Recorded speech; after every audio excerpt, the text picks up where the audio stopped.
Episode 3 of the Meditation Freedom Podcast.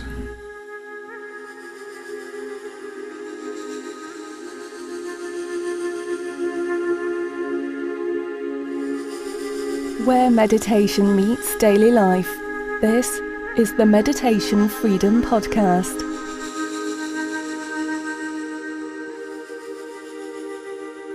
Thank you so much for tuning in. Today's interview is with Gail Storey. She has meditated since the 1970s and has also authored 3 books. The first and second book were The Lord's Motel, which is praised by the New York Times Book Review as a tale of unwise judgments and wise humor. And she also published God's Country Club. But the book that's relevant to this podcast, and in which she talks about her experiences with meditation and mindfulness, as well as perhaps one of the most awesome trails in the United States, on the West Coast anyway, called the Pacific Crest Trail, is a memoir that's called I Promise Not to Suffer, A Fool for Love Hikes the Pacific Crest Trail. And this book won numerous awards and was praised by Cheryl Strayed, the author of Wild, which is now turned into a major motion picture, as wise, witty, and full of heart. The book I Promise Not to Suffer, A Fool for Love Hikes the Pacific Crest Trail is a hilarious story, but also harrowing, of Gail and her husband Porter's hike of the 2,663-mile trail from Mexico to Canada over the highest mountains of California, Oregon, and Washington State. And so in their 50s, they carried Porter's homemade ultralight gear to climb and descend 20 miles a day, trudging over the searing Mojave desert heat and kicking up steps in icy slopes on the High Sierra and trying to wade their way through these rapids with snow melt. Plenty of adventure in taking on that trail. And she writes later, through the permeable layer between self and nature, they walk deeply into the wilderness of love and the question, who am I? Gail is married to Porter Storey, who is a national leader in hospice and palliative medicine. And she talks a little bit about that as well in her book. Her husband at one point asks her, I have a hunger to hike the whole trail. It's been growing in me for years, intensified by the work with people living their dying. But what keeps you going? And she in response writes, For once I was at a loss for words. What wanted me out here? Not my body, it was falling apart. Not my thoughts, alternately confident and doubtful. Certainly not my emotions, unreliable in their swings from high and low. I wanted to be with Porter, yes, but even more, I felt inseparable now from the vast green and blue and white of the wilderness. I looked out on the lake, shimmering under the moon. I was as sturdy as the tree. I flowed over obstacles like water over rocks. I was as solid as the mountains, as clear as the sky. The wind blew through my heart. I was what knew the wind. What knew the world was here in me, pulsing in the trees, water, rocks, mountains, moon. I want to talk a little bit about her meditation experience as well as her trail experience, and the two combined, and how it affected her and transformed her relationships. And here is the interview. Thank you so much, Gail, for doing this interview. And, to start out with, I'd like to ask you how you got started meditating, what brought you to a path of meditation. Yeah. Well, I started with transcendental meditation, TM, in the early 70s. My life was extremely chaotic. I came from a chaotic family background, and then after I graduated from college, was living a really kind of wild life on the streets of Chicago. Not literally on the streets, but close. And so my life was just insane. But then I started to get my act together and started transcendental meditation. And I just found that meditating the TM way twice a day was just radically transforming. And that's where I first began to get a sense of meditation as a possibility for grounding, for finding that deep grounding. And then I practiced TM for years, probably 10 years. And then my friend Heidi, by that time I had moved to Houston, and I was in the creative writing program there, and eventually the administrative director of that program. And my friend Heidi, who is a Vipassana Buddhist meditator, gave me her sitting bench and said that I was a ripe plum ready to drop into the arms of Buddhism. And I've never forgotten that. And so I started off doing 10-day retreats. I did the Christmas to New Year's retreat for 4 years in a row at IMS in Barre, Massachusetts. And then after about 4 years, and I had a Vipassana mindfulness practice that a little bit sporadic, but I never really got too far away from it. And then I did the 3-month retreat at Barre in 1980, the fall of 86. And we can talk more about where I've been since then, but that's how I got started. Yeah, and you mentioned it brought you more solidity. Can you maybe expand on that a little bit? What was the thing that helped you? Well, the mindfulness practice, especially the attention to whatever was happening in the moment, was very valuable for me, and it also, though, paradoxically, it put me, it turned into a lot of upheaval. And on the 3-month retreat in particular, what happened was, as soon as I had gotten about 6 weeks into it, into a pretty deep practice, after 6 weeks, then you're really, after 17 hours a day of alternating walking and sitting meditation, and in total silence, except for every few days having a 15-minute interview with one of the teachers, I found that a lot of grief from my early childhood and adolescence and even young adulthood began to surface. And I started to cry and literally could not stop for 6 weeks. I just woke up crying, went to bed crying. That's amazing. Yeah, it's amazing. And my teacher, the teachers at that 3-month retreat were, of course, the hugely important, the teachers who brought Vipassana to America, Joseph Goldstein, Jack Kornfield, and Sharon Salzberg. And Sharon, so I had my interviews with them, but Sharon was very instrumental in changing my practice from just a regular Vipassana mindfulness practice to loving kindness practice, and that loving kindness toward myself and all beings. And there was a tremendous letting go of and forgiveness of my parents, of my various people I had been in relationship with. I would say that was really that was the beginning of a huge change in my life on every level, because shortly after I came out of that 3-month retreat, within months actually, I married Porter, my husband, and I was 40 at that point, and up to then I had had no successful relationships with men. There was just tremendous instability there. So I feel that it really helped me with relationships in every aspect of my life, and then my life began to deepen and evolve in pretty much every way. Mm-hmm. So there was something that you were able to let go by going really deep. Yes. Yeah.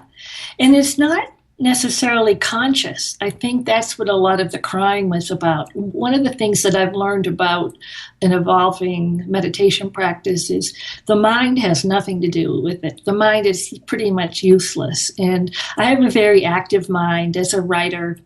My mind is constantly going, and I'm very involved with people and in the world. So my mind almost never quiet. And so I have learned not to take the path of trying to figure out how my conditioning works. Now, of course, I've had a ton of psychological counseling, a ton of therapy, which I really think was also very useful to me, but it was an entirely different enterprise from meditation. Mm-hmm. Yeah, maybe this is a good time to go into a little bit on the book that you wrote about I Promise Not to Suffer, A Fool's for Love for Hikes the Pacific Crest Trail, because that's just also like going on a big, long retreat. And you mentioned your mind, and how did you say that? You wanted to settle the Cartesian chatter like silt on the bottom of a bottom of the lake. Yes. Did you see it kind of like that, like a retreat? That this was going to be another way to deepen your practice, or? Absolutely. What happens when you're on a through hike of that magnitude? The Pacific Crest Trail is 2,663 miles from the border of Mexico to the border of Canada, and when you're hiking 20 plus miles a day up and over mountains, and your main concern really is survival, getting to water, filtering it, being able to carry enough water to make it until the next water source, which could be, they can be fairly far apart, and food and carrying your food, figuring out what you're going to eat so your food lasts until your next resupply stop, which can be anywhere from 5 to 10 days. So there is a great deal of physical survival that goes on, and then there is also a lot of mental chatter while you're walking. And so just as on the 3-month retreat, I found that things I hadn't thought of for years, old tapes bubbled up and felt that they needed to be dealt with, but they could just be part of the walking and the beauty of being in the wilderness with the trees and the cacti and in the high desert. It's one of my favorite teachers, a non-dual awareness teacher, Adyashanti, says, the trees don't care. And I find that it's such a relief. And it's part of I hike now, and hiking and meditation are kind of a practice for me. They go together. And so it's so refreshing to be out there with this non-judgmental presence in the wilderness of the plants and the cacti and the animals and the snakes, the birds. It helps you integrate things that are coming up for yourself. Yeah, I had the same experience when I came from the Netherlands, which is an extremely dense, highly populated country as well. And I went and backpacked in Yosemite. I remember kind of like a revelation almost that I didn't feel judged the way I felt in the old country, where thou shalt do this, you should do that, all the shoulds and all those things. That there was none of that in nature. Yeah, I think it's a wonderful experience to go through. It is. Good for you. I'm so glad you have exactly where I'm coming from. Mm-hmm. And I remember also you said you couldn't do the Appalachian Trail, but then something must have changed between then and the Pacific Crest Trail, because you also said, well, I don't really care for nature, but at the same time there was that draw for nature, as well as wanting to support your husband and be part of that. There was something else that clicked then in your mind that made you want to be part of that. Yes. Well, the first line of my book, I Promise Not to Suffer, A Fool for Love Hikes the Pacific Crest Trail, is, I never much cared for nature, or rather thought it okay as long as it stayed outside. Right. And so I grew up in a Cambridge, Massachusetts housing project, so I never really had much affinity for nature. My family never went camping. We never even really took a vacation. So I was completely unused to nature as a place to go and be and hang out. But Porter, my husband, who's a hospice and palliative care doctor, is a very experienced outdoorsman, long-distance hiker, long-distance bicyclist, and he finds a great deal of solace in nature. So he wanted us to bike from Houston, where we lived at the time, to Camden, Maine, near the northern end of the Appalachian Trail. And we did do that. We did bike. Took 7 weeks of bicycling, an average of 50 plus miles a day. And so we had such a short turnaround time partly because of the weather window. We needed to start on the Appalachian Trail hiking south. And also our son was with us for just a week. So we packed up our bike, got put on our backpacks, started hiking the Appalachian Trail. Total disaster for me. Porter and our son Philip were able to keep going, but after 30 miles under very adverse conditions, pouring down rain, lots of mud, biting flies, crowded into the Appalachian Trail, hut shelters with a lot of people, mice running over you all night while you're crammed with 8, in this hut with 8 to 10 people you never saw before. So that was so challenging for me, because training for a long distance bike trip and training for a thru hike are radically different things, very different muscles, whole different mindset, really. So after 30 miles, I decided that rather than ruin Porter's hike, I would come off the trail. we had rented out our house in Houston, so I stayed out there resupplying Porter at various points, going by bus, train, rental car, whatever I could find down to the next trail town. And so I eventually came home and really didn't have any plans to hike again. But then when Porter, a few years later, came, by then we had bicycled on our tandem from Houston to the foot of the Pacific Crest Trail. Outside San Diego in Campo. And Porter, soon after that, came to a huge crisis in his career. He was the medical director of the premier hospice in Houston, and he came to a disagreement over patient care with the board, and he wound up resigning. So that was a huge crisis for him. He had been taking care of dying patients at that point for 20 years.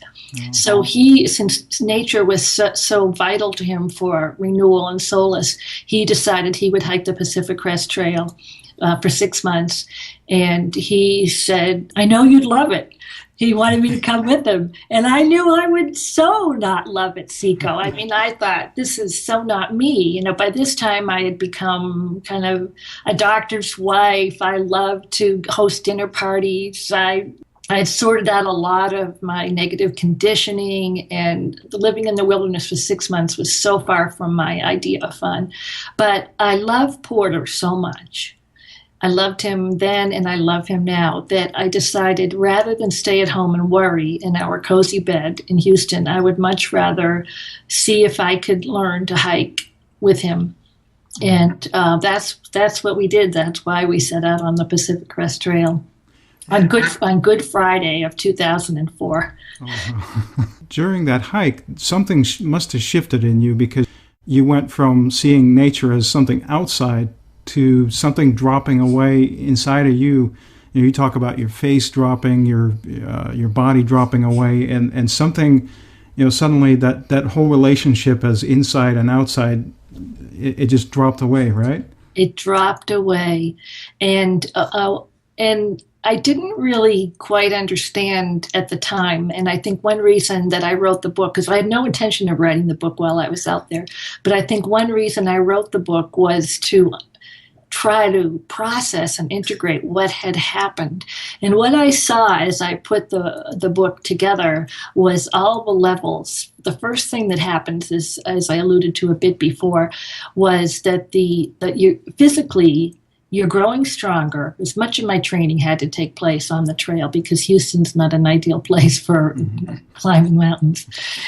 So I found that my physical self was growing stronger at the same time that I was developing injuries, aches and pains. So this two things are happening simultaneously. And so I looked at it as kind of a physical deconstruction of the physical self. And then once your physical defenses are down, then the emotional self surfaces, is very raw, you feel very vulnerable, and that starts to deconstruct. Then what I think of, I'm putting this in a very linear way, and it's not linear. In fact, I think it's much more of a spiral down and a spiral up, and a continuing spiral. But even that's putting it in a more conceptual way than it's called for. And so then the psychological self, much as on the 3-month of Vipassana retreat, starts to deconstruct, and the old tapes are playing, and the wilderness experience is such that it's a great place for all of that to unfold. And then even my sense of myself as a spiritual being began to deconstruct. So the sense of I, the physical, emotional, psychological, and spiritual I's, I, capital I apostrophe, they crumbled. At the same time, the functional parts that you need are there enough that you're still in touch with everything that you need to make it through the day. I still don't quite understand what happened, except that the wilderness is there's such a fierce grace in the wilderness that the creatures are not in your space, you're in theirs. And just being with them with their total non-judgmental being is a great place to let all of this happen. And your connection with nature, your relationship and identification with it must have changed too. Yeah, well, that was the biggest thing the realization that occurred was that nature is our nature. That nature is us. It's the same as our deepest nature. And so I think that allowed for the dissolution of a sense of separateness. Yeah, my teacher, he calls that a radical revisioning of relationship. Oh, wow, yeah. And I remember Joseph Campbell would say, everything becomes a thou instead of an it. You know? Yes, yeah. There's not that outside-inside anymore. That self and other is not so strong anymore.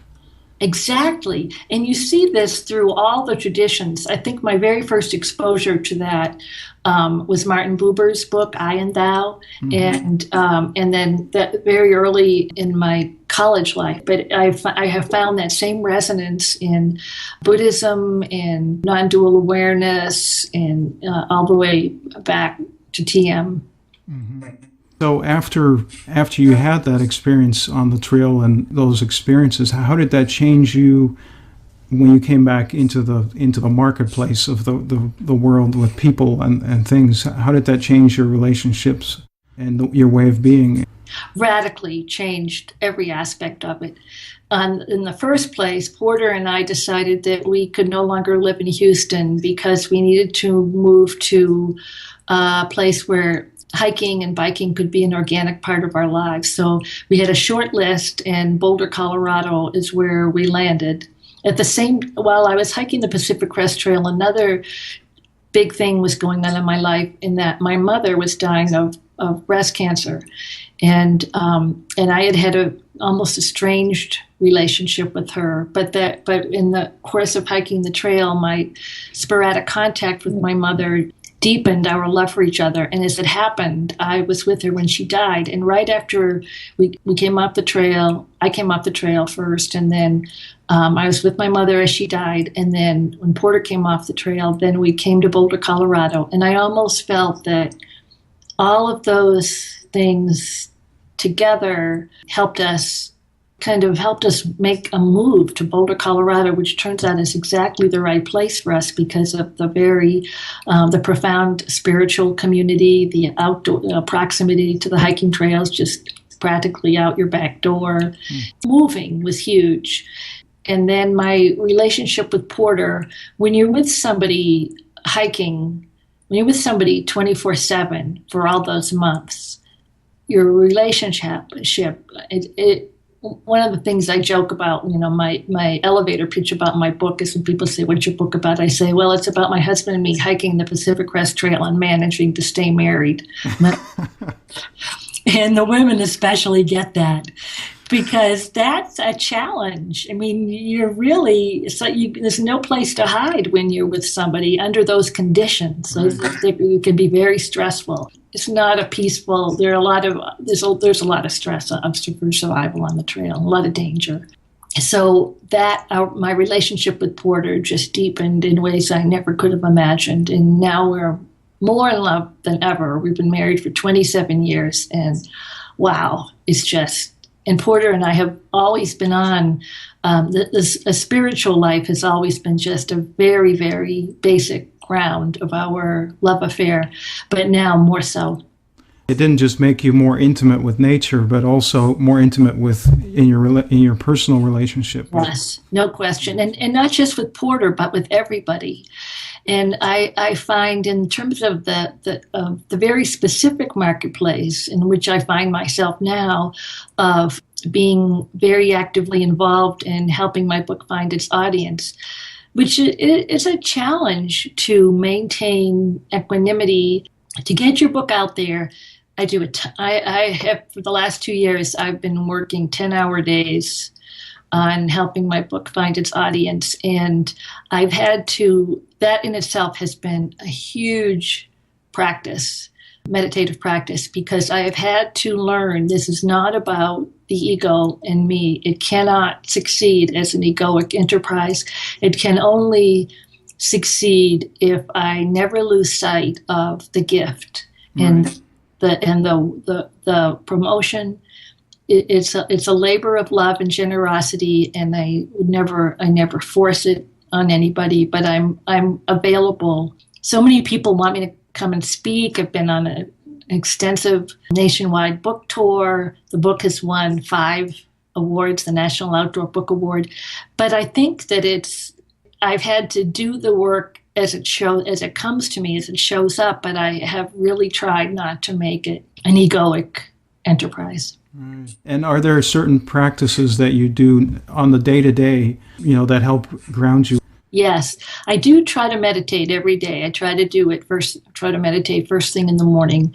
And I find that establishes the tone that when I make the time to meditate, I have a much better day.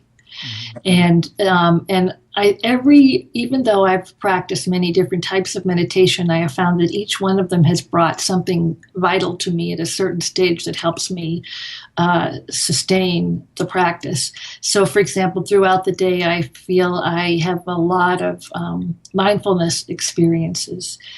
And the mindfulness has, I'd say, the last 9 years, I've been practicing much more deeply with non-dual awareness.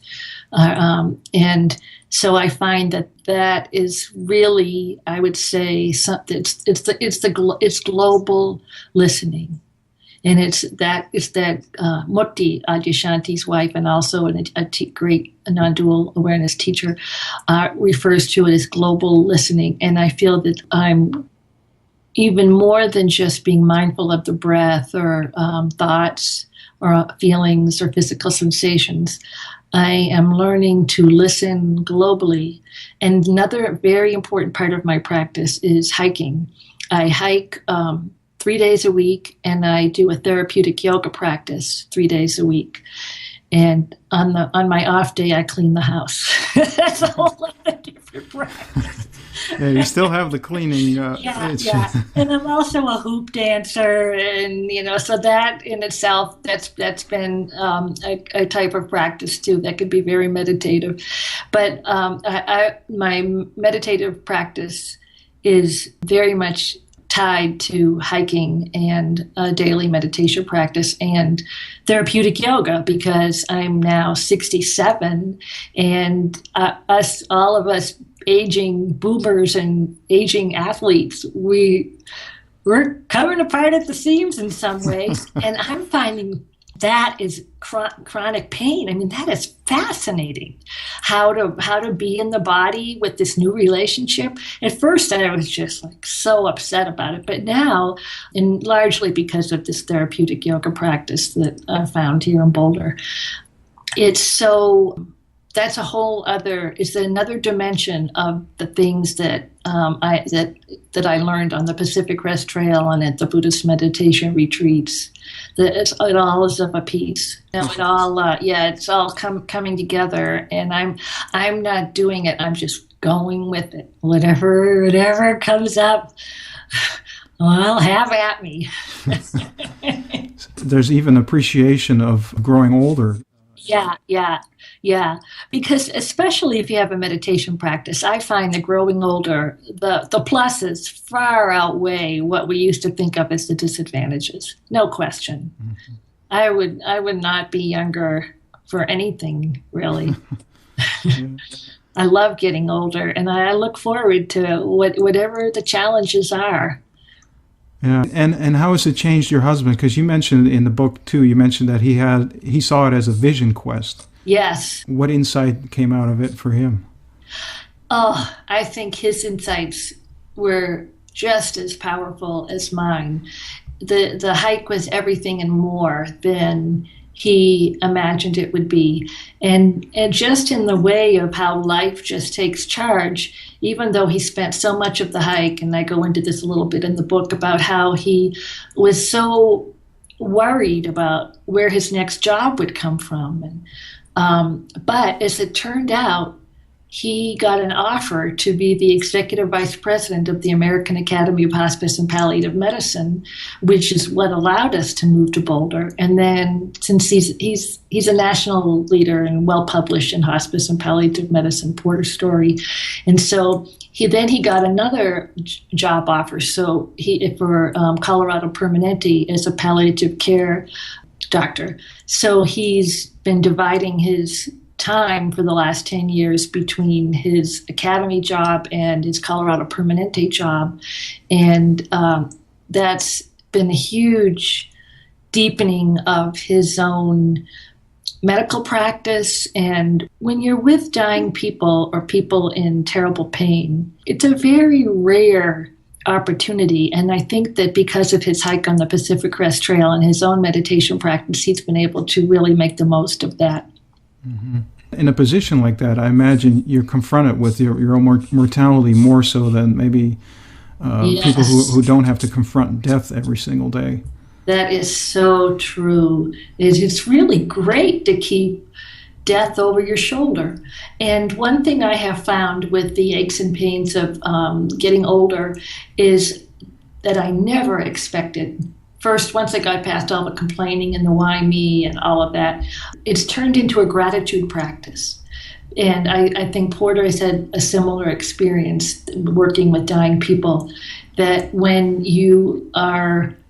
if I'm hiking and I can't hike as high or as long as I used to because my lower back pain is, because, I'm losing function in my foot, whatever is happening, I think, thank heaven I can walk at all. Isn't it great that I'm still out here? And so I think whatever happens, once you learn that very fundamental lesson, that really wonderful things like gratitude practice is so vital. I mean, it's just so energizing and so calming. Once you learn that lesson, then you can, it's available to you no matter what happens. Right. And it changes your idea of a journey to a goal instead of the journey for the journey itself, too. Right, exactly. Well put.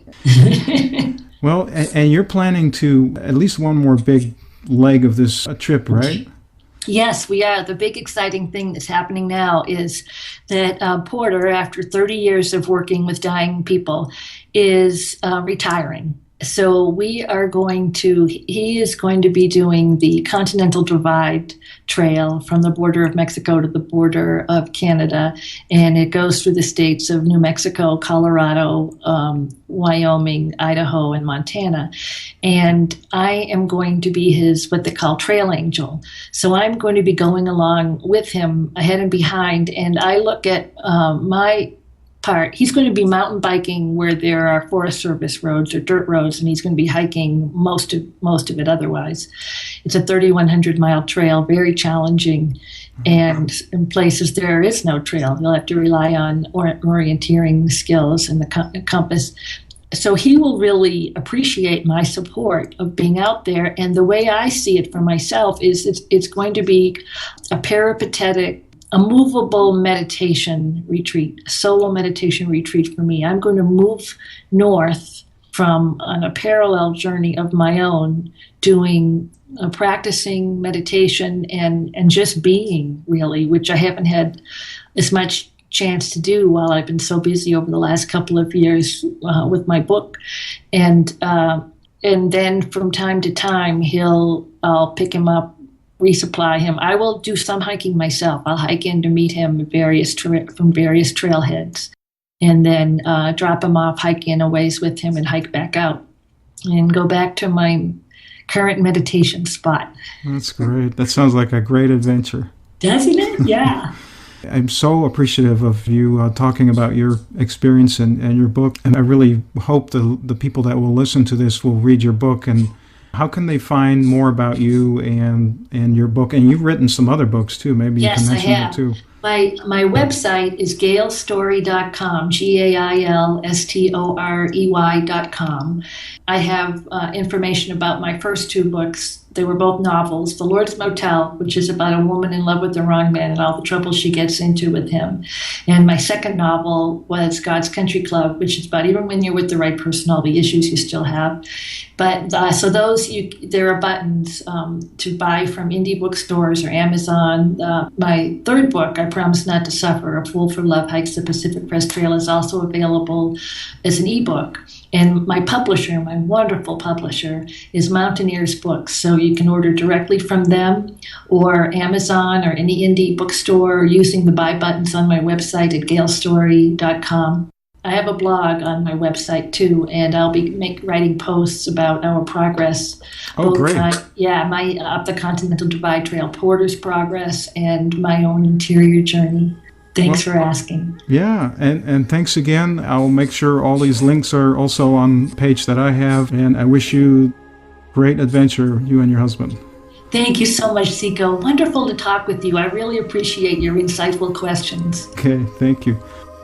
Thank you so much for listening, and I hope you enjoyed this interview with Gail Storey. You can find a lot more about Gail by either going to the show notes on meditationfreedom.com/003, and I'll have links to her website and her Twitter and YouTube and various accounts. So I hope you'll check out her book, and there'll be a link on my show notes as well directly to her book, so you can get the book on Amazon. I'll just end with a quote from John Muir, who also loved the Sierra Nevada.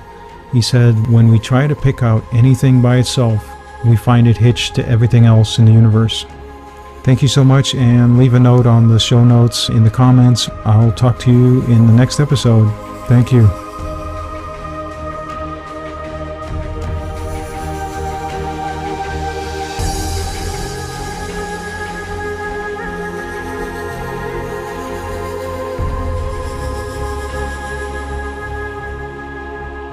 Thank you so much for joining us on the Meditation Freedom Podcast, where meditation meets daily life.